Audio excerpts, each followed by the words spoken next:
Hey, we're about to leave for Dad's PET scan, CAT scan results. I will call you when we leave the hospital. Love you. I know what you're thinking. You're thinking this is about to be one of those sad, gut-wrenching stories about the news we got at the doctor's office today, right?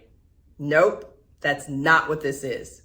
This is a story of a 7th grade dropout who made a living doing one thing extremely well, turning lemons into lemonade. He's known all over the state of Texas and Louisiana by many names, but to us, he'll always be Daddy.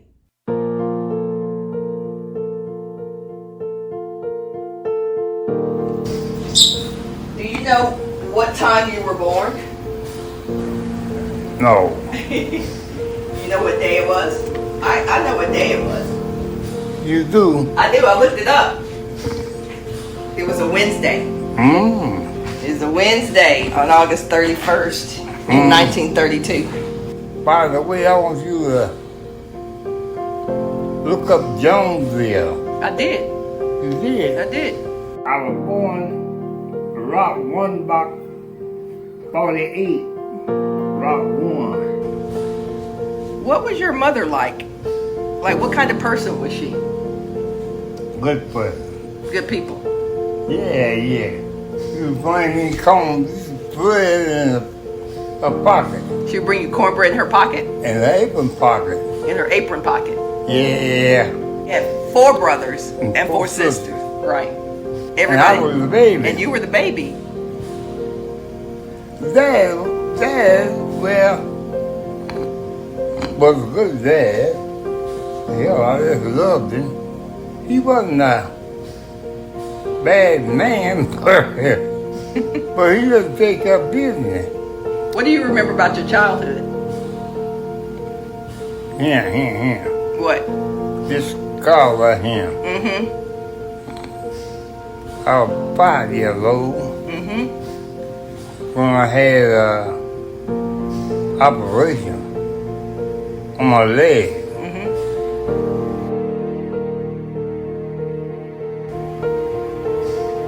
So you went to school until you were what grade? 7th 7th grade. grade. What kind of student were you? Good student till 6. You were a good student until you were 6 years old or 6th grade? Until the 6th grade. Oh, until the 6th. You were a very good student until the 6th grade. What happened in the 6th grade? I got rotten. You got rotten? Yeah. Even though Dad was born during the Great Depression, those years were ironically also known as the Harlem Renaissance, aka the Black Renaissance, aka the New Negro Movement, which represented new cultural expressions in fashion, art, music, religion, entertainment, literature, sports, and of course, business. Dad said this movement wasn't relegated to Harlem, New York, but that it reverberated all over the country. And even though the civil rights movement was still almost 20 years away, Black folks could feel that a change was about to come.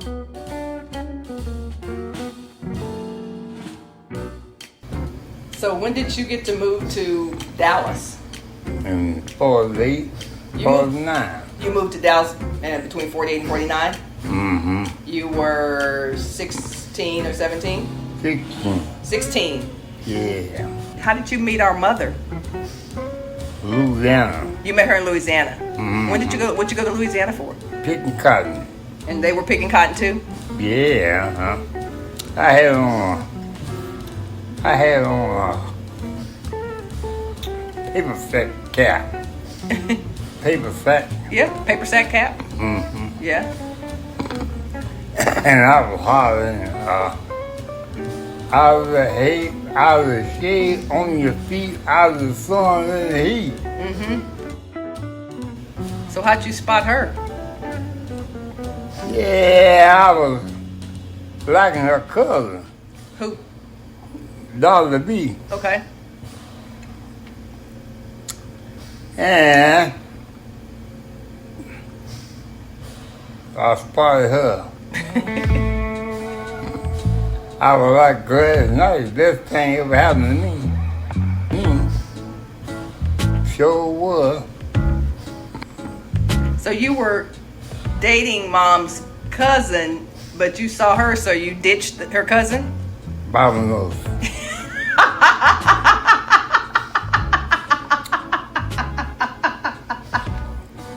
Mama knows. Huh? Mama knows. Yeah. I was, well, wasn't claiming her and all that stuff. You're just kind of dating. Yeah, kind of Yeah. messing around. Yeah. Claiming.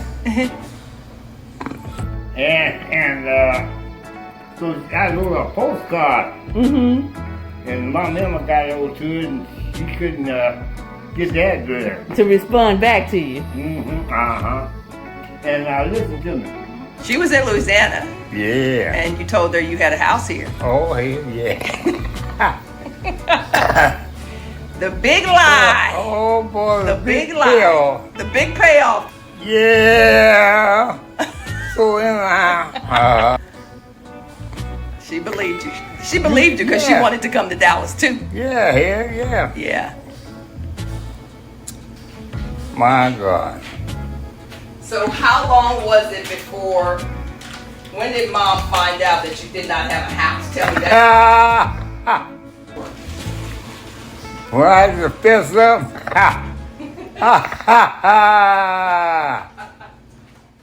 Oh, yeah, it's funny now, but imagine what it must have felt like in 1953. My mother arriving to Dallas, Texas with very little money, no place to call their own, not a pot to piss in, or a window to throw it out of. Clearly, Dad and Mom were about to become some world-class lemonade makers. The dream home would have to wait. My peeps were headed to the West Dallas projects.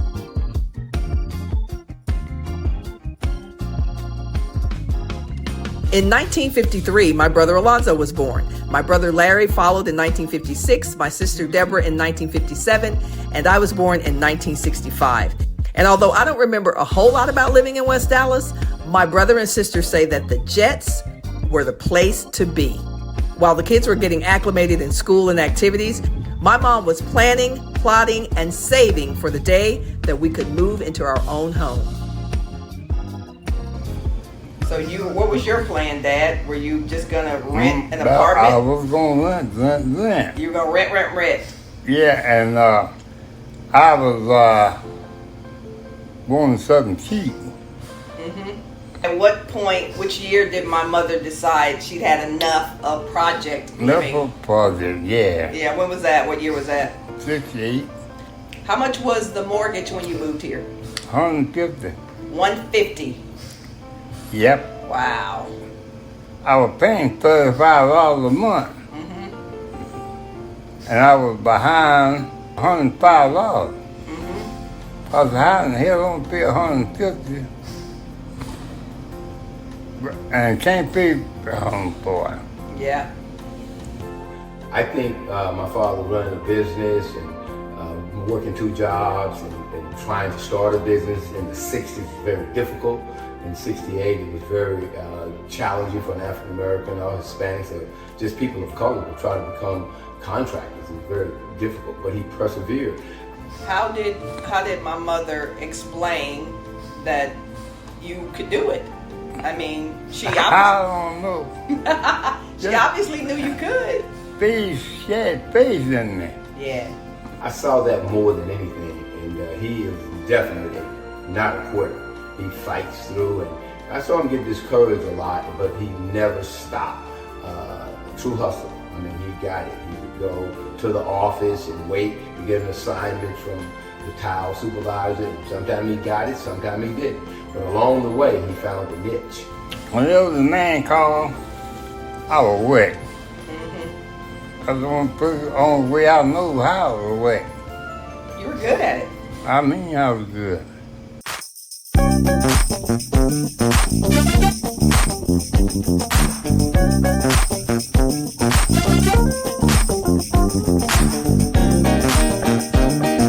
We would have family meetings, and he had enlisted my brothers to do the work. He was a tile setter, so they would do the work with him. And so when we sat down at the table, he would be like sitting at the head of the table and telling everybody how they're doing. Of course, I'm just a kid, so I'm just listening, but he would tell Mother how she's doing, and then tell the boys how they were doing in terms of the jobs that they would do with him and how he was building an empire. And that was basically the topic of these family meetings. They would always invite the next family member coming up from Louisiana to live with us till they got a job. 6 months later, they had to move, and then someone else would come from the family, would do it again. And they did that for over at least 10 years of helping one family member that would move in with us. We would share our home.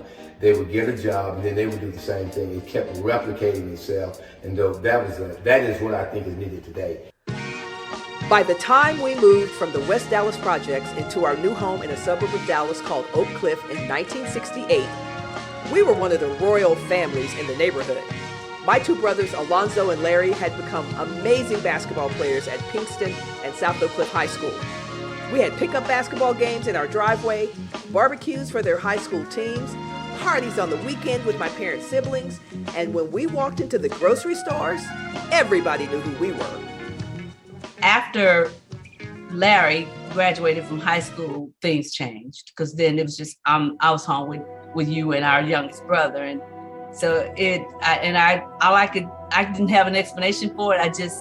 They argued more, disagreed more, did fewer things together. It's almost like they needed a reason to be as tight as they were before. Before it was a home, then it was our brothers, and then when that ended, it's like. So, no more worlds to conquer, I guess, but that's when I noticed the change.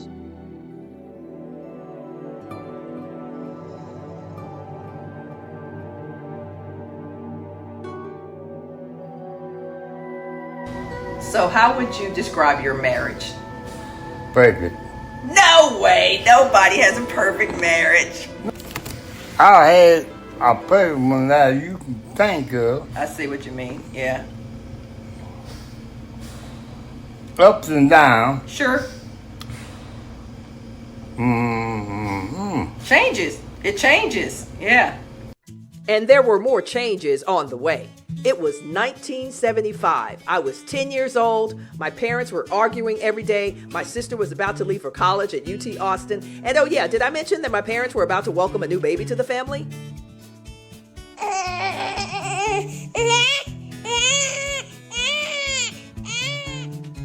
Okay, I'll admit it, I loved the new kid. And when he wasn't wearing a cape and cowboy boots, jumping off furniture, asking us to refer to him only as Superman, he wasn't so bad at all. So I wanted y'all to get a divorce. I wanted you and my mother to get a divorce. You wanted us to- Vamonos! We were getting to the worst part of the life. I was glad she was pregnant because I thought he tied us together.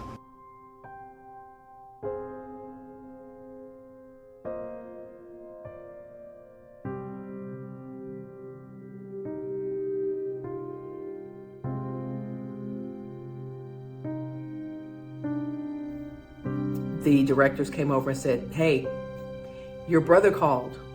We're going to have to take you to the airport. You have to go home. Your grandmother died." And I remember thinking, well, if my grandmother died, why didn't my mother call? And I actually said that to them. And they just had these blank looks on their faces. And I remember thinking, okay, I thought the worst for the entire flight, but maybe I'm wrong.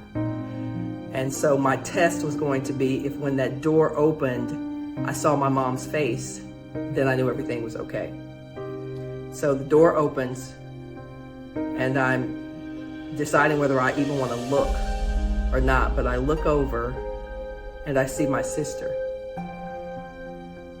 And I knew.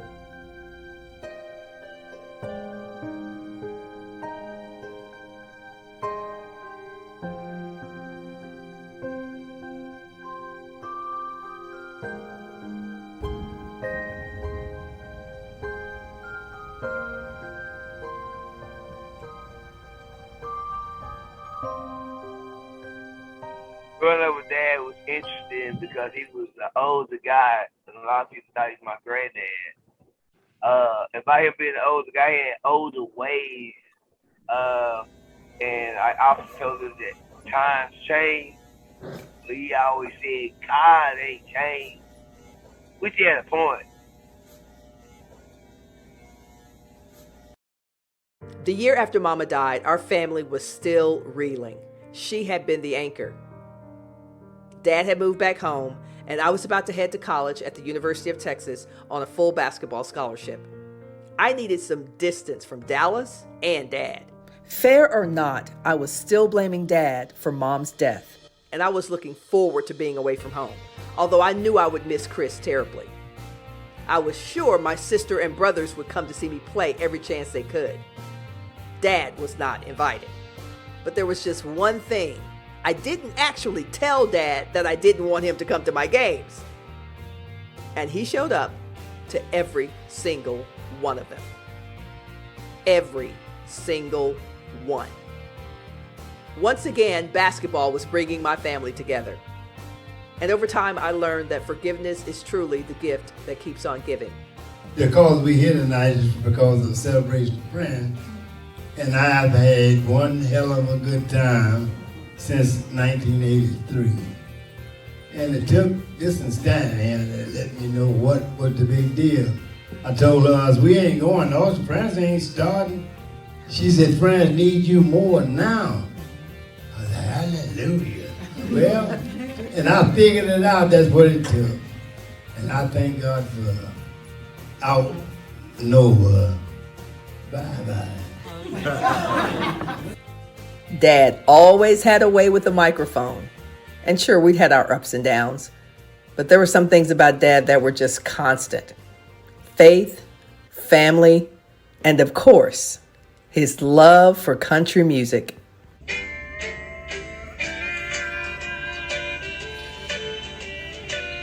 This one's for my daddy. It was a Wednesday morning in 1932. On August 31st, our daddy began to coo. They named him John Wesley, folks call him Tom.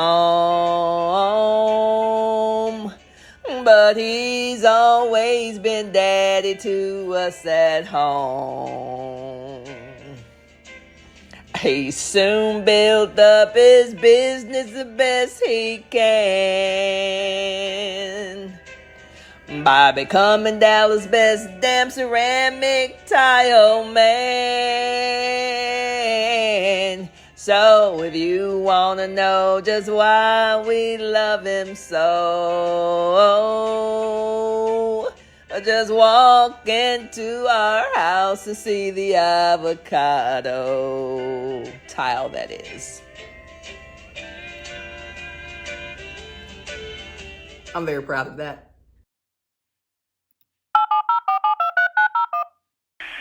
DV, you've been pretty good, you know. Yeah. But Ohio won last week. Mm-hmm. And then, boy, I look at Texas good last week when they beat USC. Yeah. Texas got a pretty good team. Yeah, they do. Yeah. Well, I said I was going to call you right now the phone. I was going to say, don't mess with Texas. Okay, darling, I love you. Love you too, Dad. Bye. Okay, bye-bye. So, more than likely this is cancer. I'm pretty much without a biopsy 100% that it's cancer, okay? So, do you understand? Yeah. So this type of cancer spreads and it grows pretty quickly, as you must realize, inside your mouth and your neck. And so there's not a lot of options to treat this without major surgery. And so it just means that at 89, you probably don't have too much more time left. Oh, no, 20 years. There you go. There you go. Well, I mean, if you want to do 20, that's very doable.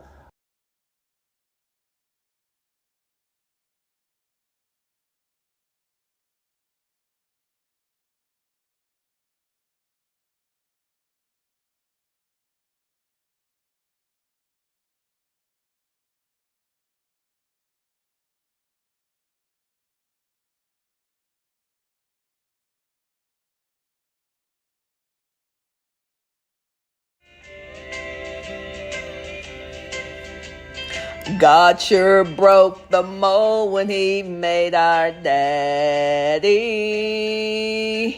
And if you ever meet him, you'll see what we see.